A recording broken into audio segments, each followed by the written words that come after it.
Let's get the joint meeting for the Rules and Open Government Committee and Committee of the Whole. Let's call it to order. And Tony, if we can have a roll call, please. Arenas? Here. Cohen? Here. Davis? Here. Corrales? Here. Jones? Present. Okay, so we are going to start out by going through the agenda for May 18th. And we will start out on pages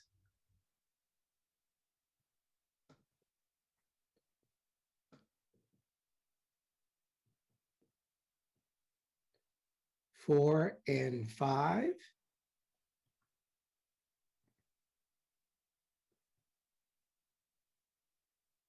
Six and 7.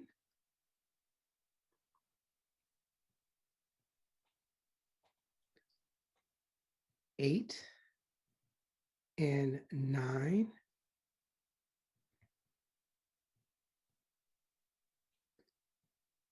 10 and 11.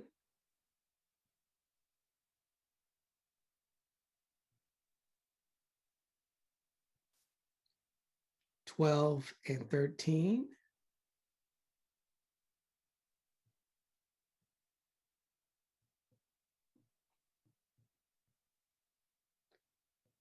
14 and 15.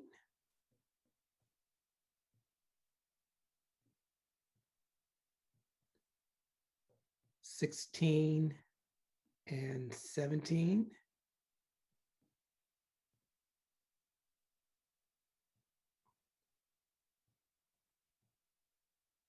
18. Going back to 17, item 8.1. What I want to make a note of that. That might be a candidate for a not before or a designated time.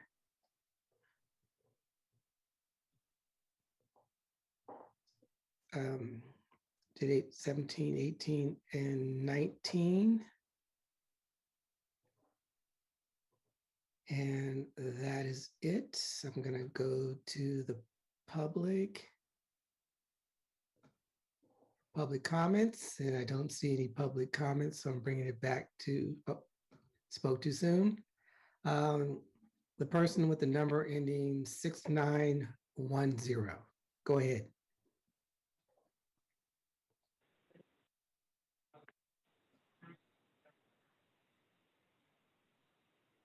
I'm not sure if I'm in the right moment or not, but I wanted to speak on sanctioned camps. 8.1. Is that now or is that later? That's it's now. You're good. Go ahead. Sweet Jesus, I just got it on time. Hi, everybody. Long time no see. I just wanted to ask for a time certain, not before, but an actual time certain of 4 o'clock. This is, there's just a history of issues like this, getting a not before time and then, like a not before 4, and then it's heard at like 10 o'clock at night when everyone's had to go to bed to get ready for work, etc. So if we could have a time certain of 4 o'clock, that would be awesome. That's pretty much all I have to say. Thank you. Claire? Yes, hi. My name is Claire Courtney, and I am an organizer with UFCW Local 5. And I hope this is the correct moment to be speaking on the agenda item in regards to a resolution in support of the drivers at Imperfect Foods. Actually, that's coming up later in the agenda. Oh, okay. So is public comment going to happen right after it's brought up on the agenda? That's correct. Okay, great. Just wanted to make sure I was able to say something. Thank you. You got it. Thanks, Claire. All right, bringing it back to the committee and Councilmember Perales. Go ahead. Yeah, I'll make that motion to accept the agenda for May 18th with a time certain on 8.1 at 4. Second. Okay, and Councilmember Pauls, can you repeat that? At least on my end, it cut out part of what you said. Can you repeat that, please? I'm sorry, yeah, that was just to accept the agenda for the May 18th calendar and have a time certain of 4 p.m. for the sanctioning campaign by April 1. Great, thank you. And we got a second, and Councilmember Cohen, go ahead. Yeah, I'm just wondering if we might want to put a time certain on the solid waste rates as well, the garbage rates. I think that item will probably draw interest, and maybe we want to do that as an evening time certain, maybe 7 o'clock or something in order to accommodate. Yeah, I see your point. It's always been challenging to have two time certains on one agenda. And in the effort to create some cushion, I know you're saying push it out to 7. And just my question is, based on the length of this agenda. Actually, I'm going to ask Lee to kind of give me an assist. Do you see logistically that working out based on what we have on this agenda? I think doing two items that are both times certain are always really tough. If the committee wanted to, you could certainly recommend that 6.1 not be heard before a certain time, sometime after 4 o'clock, say, after the other items, so that more people could participate. But I would recommend against 2 time certains. Okay. Chair, I'm happy to amend the motion to include that item be heard immediately after 8.1. Okay, is that all right with the seconder?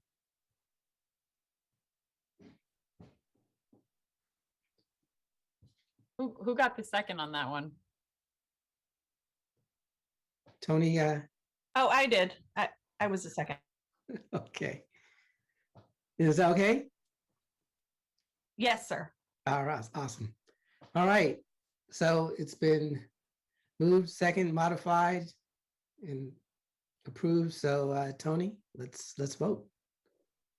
Arenas, Yes. Cohen, Yes. Davis, Yes.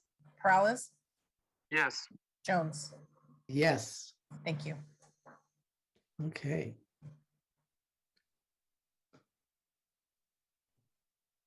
So we are on to the agenda for Tuesday, May 25th. And like always, we're going to start out on pages 4 and 5.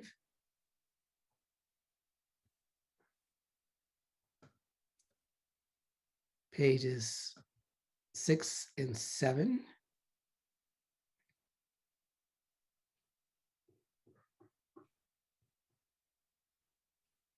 Eight and 9.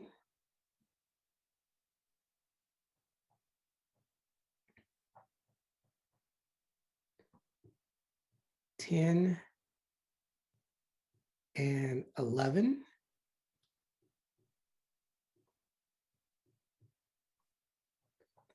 12 and 13.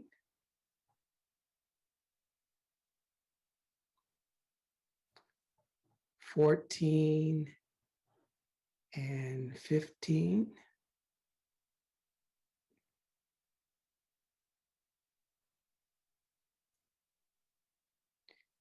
And 16. All right, and so we're going to go to the public for public comments. And I don't see any hands raised, so bringing it back to the committee. Move approval. Do we want to have a time certain on the Google stuff, or is there already? Second.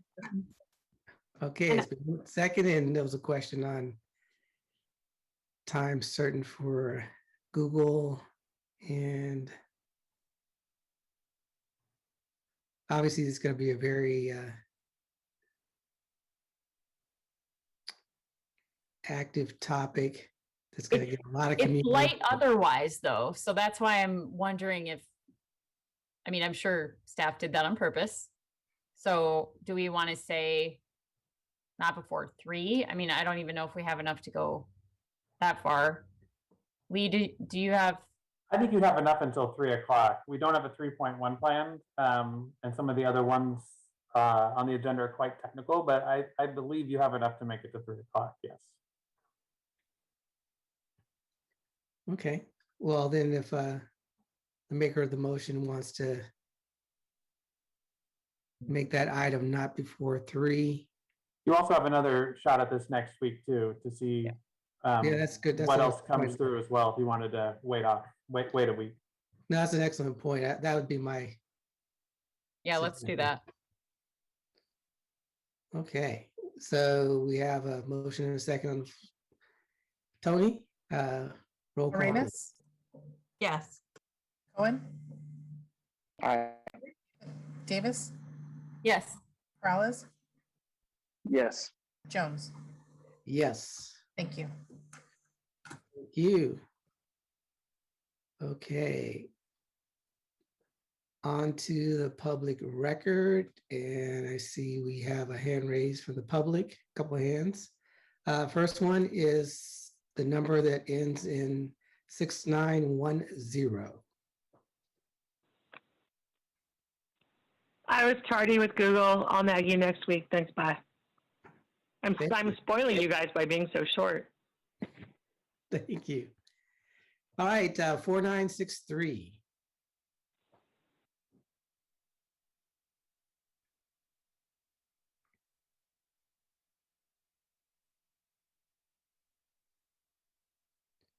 Go ahead, 4963. Hi, this is Tony Tabor, City Clerk. To unmute, hit *6. Yes, I did, and it didn't work. Martha O'Connell, calling on my extensive packet to the Rules Committee regarding making tracking of evictions in mobile homes mandatory and not voluntary. The Housing Department has recommended that the tracking of mobile home evictions be voluntary. The Housing and Community Development Commission has recommended that they be mandatory. In the packet is an extensive letter from GSMOL attorney Bruce Stanton, who analyzes the tracking and points out that all of the objections from the park owners are bogus.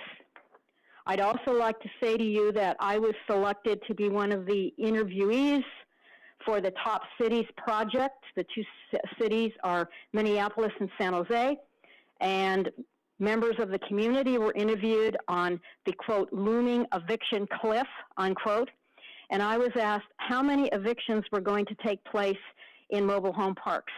And I told the Google intern who was interviewing me, I have absolutely no idea. And she was shocked. I have no idea, because the only time I hear about an eviction, which is a tiny, tiny tip of the iceberg, is when the person comes to me for help. So the city needs to track evictions in mobile homes just as they do in apartments. You don't have to reinvent the wheel. Just use the same procedures for apartments, and you will get good data on which to make decisions. Thank you. Thank you, Martha. All right, back to the committee. Can I get a motion, please? Motion to note and file. Second. All right, it's been moved and seconded. Tony? Arenas? Yes. Cohen? Aye. Davis? Yes. Morales? Yes. Jones? Yes. Thank you.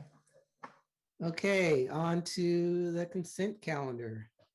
Going to public comments. I don't see any hands raised. Move approval. Thank you. Can I get a second, please?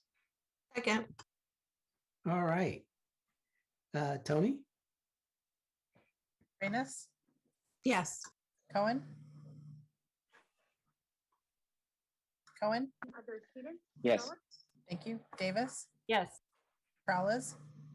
Yes. Jones? Yes. Thank you. All right. On to the monthly report of activities for April 2021. The city auditor, Joe, go ahead. Good afternoon, Vice Mayor and council members. For you is our monthly report of activities for April of 2021. I ask that you approve the auditor's monthly report of activities. Included in the activities is our status of all of our work, and the attachment, you can see some of the dates coming up. Happy to answer any questions. Great, Motion thank to you. approve. All right, Second. moved and seconded. I don't see any public comments, so Tony? Arenas, Yes. Cohen, Yes. Davis, Yes. Peralez, Yes. Jones. Yes. Okay, next item is the Bill of Rights for Children and Youth audit. And I don't see any public speakers. Oh, actually, we do have one hand raised. Paula?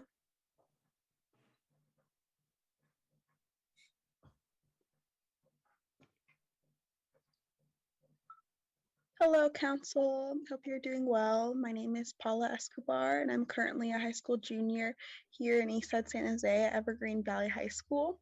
I am here today in order to show my support for the Youth Bill of Rights, which the San Jose Youth Commission has worked tirelessly for the past months to create and make sure that we cover a lot of ground on this. I really recommend this being passed because as youth, we deserve to have a space and we deserve to have our rights protected under the city. And I hope that this measure really brings a lot of precedent for more resources and more opportunities specifically dedicated towards youth. As young people, we don't have the right to vote. We don't have the same kind of freedoms as an adult would. And so in order to kind of bridge the gap, we deserve to have a document entailing our rights and just provide space for us to have certain opportunities. And I really hope that with this document being passed, that we could actually have really substantial reforms done in the city.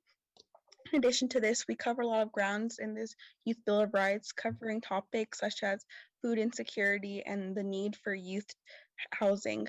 And so I really urge you all to support this, and I really hope to hear more from the City Council in terms of upholding the values enlisted in the Youth Bill of Rights. Thank you. Thank you. Bringing it back to the committee, Councilmember Arenas. Thank you, Vice Mayor. And so I think our youth commissioner for District 8 said it all and said it very well. This is really our youth asking to be heard, and in a way that legitimizes all of their concerns and asks for an accountability from the city of San Jose to produce better and clear goals for our youth and wants from them.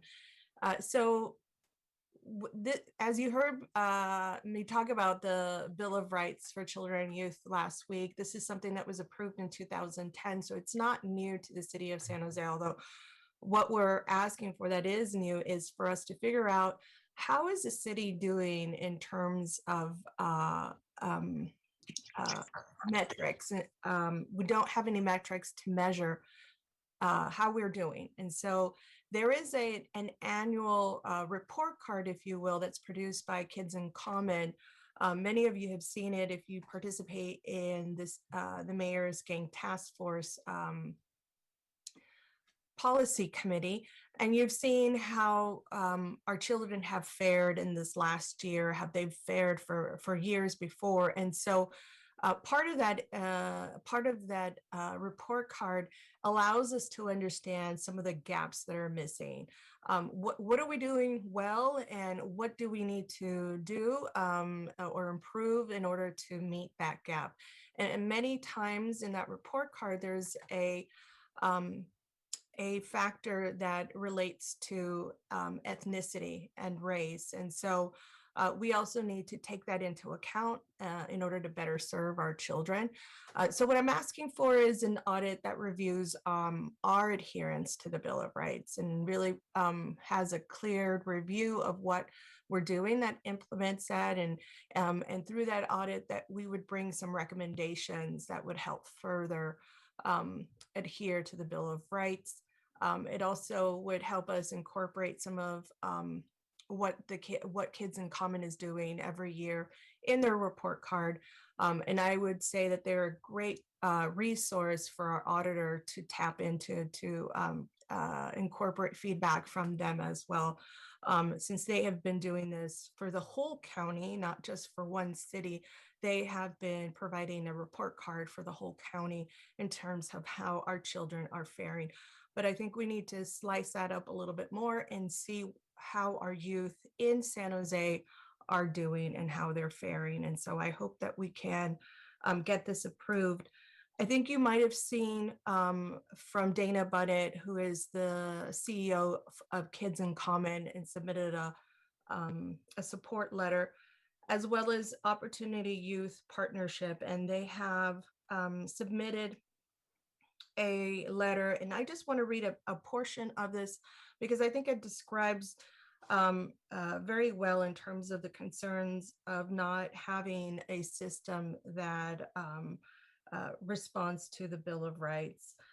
So Joe Harity, who's the Director of Opportunity Youth Partnership, says, "While I do not desire to create additional work for city staff at this time of immense strain, I do believe it is important to we work to align programs at a much deeper level in pursuit of opportunity ecosystem for all youth and young adults. And as we move beyond COVID, but also reflecting issues that exist before, I'm concerned that we're readying ourselves to design more one-off, unintegrated programs that aren't built to respond to the complexities of the lives of low-resource Black and Brown youth and young adults." And while he focuses on people of color, our Bill of Rights really is open to all of our children who are living in San Jose. And so I'd like to make a motion to have this approved. All right, we have a motion. Can we get a second, please? Second. Great. And Joe, I don't know if you have any input that you'd like to make at this time? So no, thank you, Councilmember, for the request. So we're in the process of beginning to look at our current work plan. So I'll put this on the proposed work plan, which will be coming back to you all at rules, where our normal process is to kind of get feedback from you all and other folks in this time frame, May and June, and I'll bring our proposed work plan to you all in first week or the first couple of weeks of August for approved, and this will be included in that. I would ask for a little clarification on number 2 of the recommendation. So it's obviously the report when we complete the audit would go to NSE.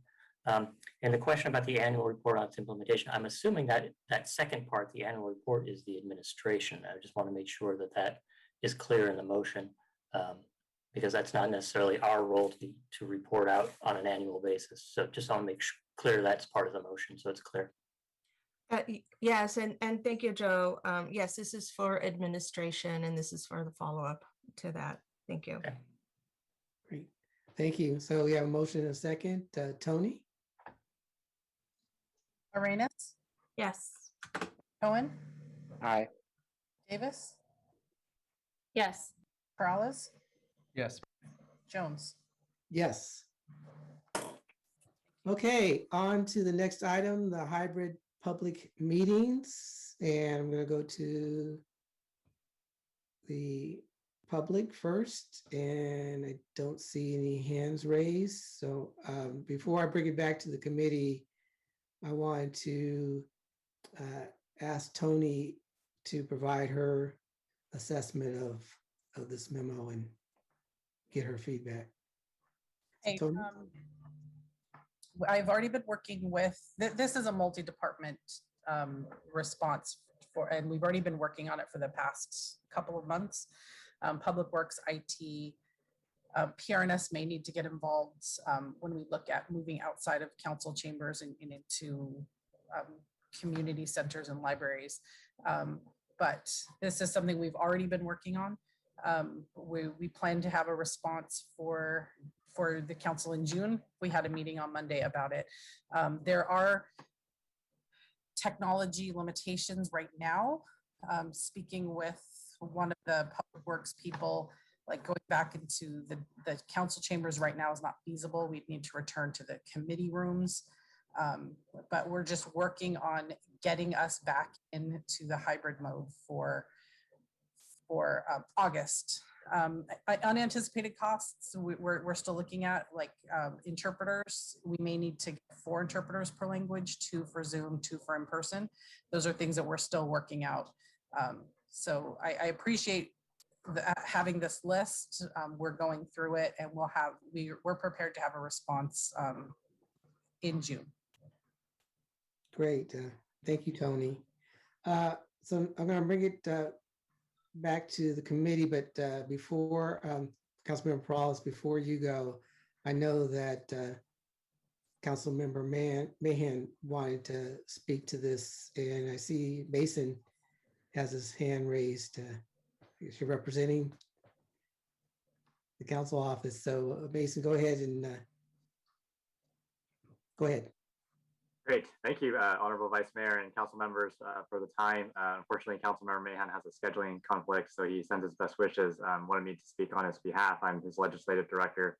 And we first off want to thank Mayor Liccardo, Vice Mayor Jones, and council members Jimenez and Foley for their co-sponsorship of this memo. Really, as our city clerk has worked closely with us on this memo, and city staff, Kip Harkness, et cetera, this is really just to request a formal update at the June 2021 COVID-19 update to talk about what is the plan. And we know that there's state legislation, AB 339, sponsored by our local assembly member Lee, but is currently still being voted on in the Assembly Committee on Appropriations. So we don't know what the landscape looks like in terms of passed down requirements from the state. So that would be a part of what maybe come to fruition as information for the council. But there are various nuances as iterated as examples in the memorandum of, how will it work? Do we as a council want to allow certain members to participate remotely while others are in person once we do have in-person meetings? It's just to have that forthcoming conversation earlier rather than later, so that we can start to think about that. And so I'm happy to answer any questions that might be of the spirit of the memo. I can't speak on behalf of the council member directly, but happy to answer any questions that might be of concern in this memorandum. Thank you. Thank you. Councilmember Perales, go ahead. Yeah, thank you. I support this. I'll be making a motion to do so. I just wanted to add into the mix something I brought up at a couple rules meetings ago, that if we are to continue utilizing Zoom, I think there's other lessons that we could learn. I brought forward some recommendations last year over the summer where our clerk's office and between the clerk's office and the mayor's team, they were able to just implement, I think, some best practices on how we can make it easier for people to be able to participate by Zoom and know what we're doing, follow along. And the latest one, which it's quite comedy if you want to follow, but when we're taking our roll call votes, there are all sorts of jibber jabber that gets transcribed in the transcriptions below. And I think that, if we're going to continue that and make these meetings accessible to people that are going to participate by Zoom and that are, did I freeze?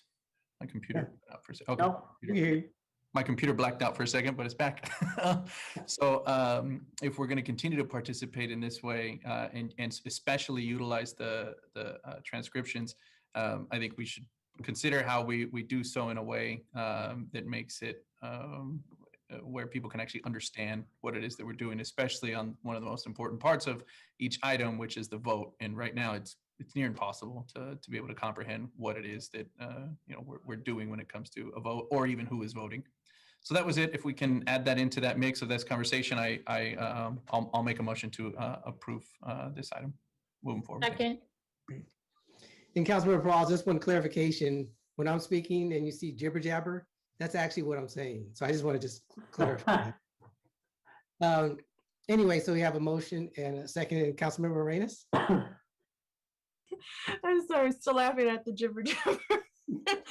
I appreciate the memo and I'll support it. I really want us to have a consideration for parents. I know that this is analysis of whether to have these committees and council meetings in person if there's a need for a hybrid. But I do want to have a special particular consideration for parents and especially for the women who are working in our city of San Jose as some of the childcare responsibilities fall to women a little more than I care to mention. But that's the reality. And so I want to make sure that also fits to our working parents and that to take in consideration also the start of the school schedule. And so if we're going to enact something that it also is complementary to some of this overall to what the school schedules will be, as I don't know if some of them will be a little different this upcoming year. Great. Thank you for that input. That's all the hands I see raised. So Tony? Arenas, Yes. Cohen, Yes. Davis, Yes. Peralez, Yes. Jones. Yes. Thank you. Okay, next item is imperfect foods resolution. And I know we have some members of the public that would like to speak on this one. Claire, it's the right time now, so go ahead. Great, thank you so much. My name is Claire Courtney. I'm an organizer with UFCW Local 5, and I've had the privilege to work alongside imperfect foods drivers throughout the Bay Area and those concentrated in San Jose for the last few months as they tirelessly fought to organize and unionize their workplace. And they have been successful. They won their union election, and we are so excited to be moving on to the next part of our campaign, which is negotiating for a fair and hopefully reach this contract as soon as possible. I know that the drivers, many of whom wanted to sign in, but they're all on their routes delivering foods to communities throughout the Bay Area and in San Jose. And they wanted to call in and say having any support from the city council will mean the world to them as we go into the process of fighting for a fair contract that pays them a living wage and honors the work that they've done for our communities during a pandemic. They are essential workers, and we're up against a pretty intense anti-union campaign and some union busting throughout the election process. So we're looking to cities to stand in solidarity with them and recognize their right to organize and their right to a fair contract. I congratulate you for considering this resolution, and I know that all of the drivers in Imperfect Foods are really hoping to have the support of their elected officials throughout the Bay Area. Thank you. Thank you. Ryan?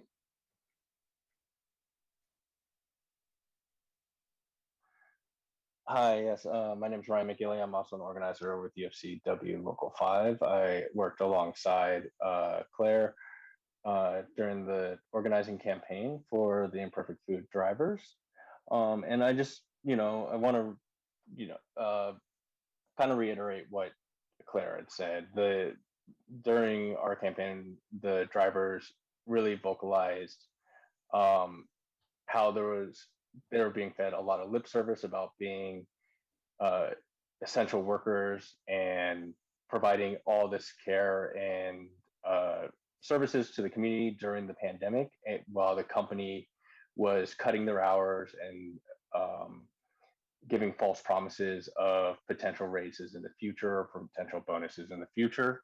And I also just wanted to point out that the company had challenged the results of the election to the NLRB, and last Friday, those objections were thrown out when no evidence was provided to substantiate any of the claims that they made. They showed up in front of the judge with nothing in hand and are clearly trying to use these delay tactics that they'll continue to use during our negotiations.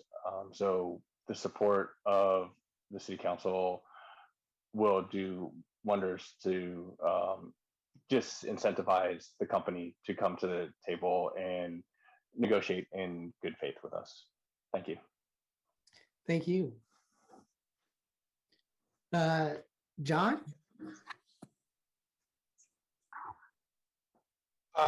Thank you for the opportunity to speak. My name is John Gomez. I'm also a organizer with UFCW Local 5. I did want to call in today and speak in support of the resolution. As was mentioned before by my colleagues, these imperfect food drivers, have been pretty essential. They're important workers. A lot of them based right there in San Jose. Serving the community of San Jose. So I do speak in support of this resolution and ask that the council, stand in solidarity with Imperfect Foods and encourage Imperfect Food Management to negotiate a fair contract. Thank you. Thank you. That's all the public comments, bringing it back to the committee. And I see Councilmember Jimenez. You have your hand up to speak to this item, so go ahead. Yes, sir. Thank you. I'm going to continue on with the jibber jabber, but let me just share. Obviously, some of what I was going to share has already been shared, but I'll just reiterate some of what was stated by some of the folks supporting the workers. When we submitted this resolution, I think at that time the Imperfect Foods was challenging the election, but fortunately, as was mentioned this past Friday, the Imperfect Foods election to unionize was certified, and objections to that April vote by the company were overruled by the National Labor Relations Board. And in spite of the delay tactics and strong opposition, as you heard from some of the folks working with the workers, it was a success for the folks that have voted and chose to form a union. Now, it's great news. It's a step in the right direction, but there's still more work to be done to obtain a fair contract, and that is the next sort of space in which this is moving forward. Unfortunately, based on all the conversations I've had, that Imperfect Foods has really shown to be anti-union and anti-worker to a certain extent. They fought tooth and nail to delay and attempt to overturn a legitimate held election. And really, in my mind, it shows that they're not likely to enter contract negotiations in good faith. And so, given the precedent set by this company, I would still like to move the memo put forward by Councilmember Peralez and I with a slight modification in the direction it says to adopt the resolution, or a resolution should support the rights of workers at Imperfect Foods. We'll go ahead and strike the unionize and words and just put leave in the rights of workers at Imperfect Foods to negotiate a fair contract, given that that's the step they're in. So with that, I'll stop talking if you guys have any questions, but hopefully you can see your way to supporting this. Really, it's just a formal way, I guess, of the council just standing up for some of the folks that are seeking, to be recognized as a union. And yeah, that's it. Thank you. Great. Thank you, Councilmember. Councilmember Peralez. I'll make the motion with that amendment that Councilmember Jimenez just stated. Okay. Second. All right, it's been moved and seconded. I don't see other hands. I just have a couple of questions. And I'm glad that you clarified, Councilmember Jimenez, about the whole issue around forming a union, because that was their legal right to do that. And I was uncertain in terms of exactly what we were trying to do. Some of the speakers commented on this would incentivize Imperfect Foods to come to the table and negotiate. And I'm just trying to understand how our passing this resolution is going to cause that action. And Councilmember Jimenez or Peralez, either one of you can hopefully it addressed that. Well, I would say just my perspective. I didn't use that language. I think that may be the idea from some folks, and they may, I imagine, maybe hold this up as having support from the leaders of the San Jose community, right? And so that's really what this does in my mind. It just shows that we're supportive of the workers to exercise their right to have this vote and to move forward in negotiating a fair contract. So I'm not quite sure how that's done as it relates to some of their comments, but that I think is the spirit of it. It just shows that the leaders of the city, which are all of you and everyone else that's in the role that we're in, that we're in support of them exercising the right. Right, I appreciate that. The reason why I brought it up is, I wanted to set expectations. So folks know that this is more symbolic than actually a tool to advance their goals and objectives. So I just wanted to make sure that everybody was level set on that. Yeah, and I appreciate that clarification. I suspect some of the folks that you heard from, even though they use that language, I think they have a firm understanding that this is symbolic in nature. We certainly have no control over imperfect foods or anything like that, but I think it's still an important act, symbolic or not, right, for us to just take and show solidarity. Great.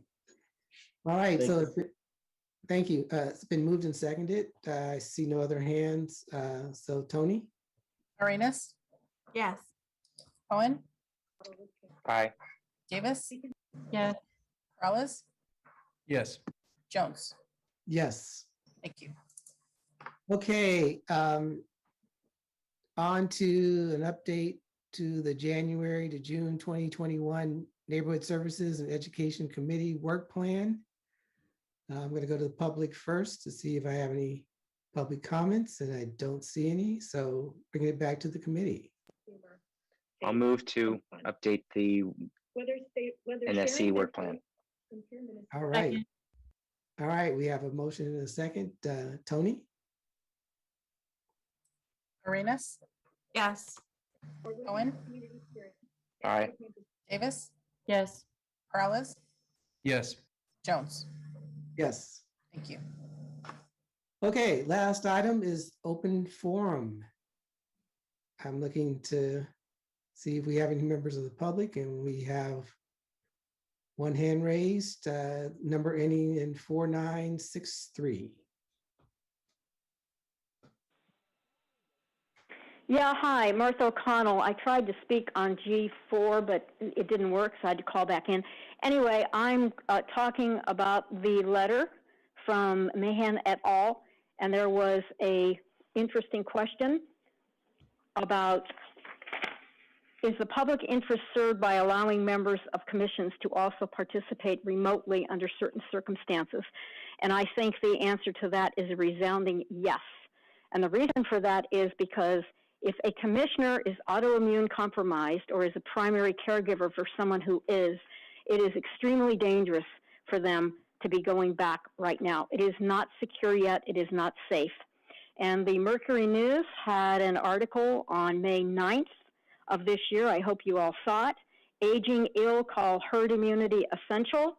And it outlines some San Jose residents who have severe autoimmune diseases that impact them. And some of them aren't even going to be able to take the so-called vaccine, which is not a vaccine, it's a shot.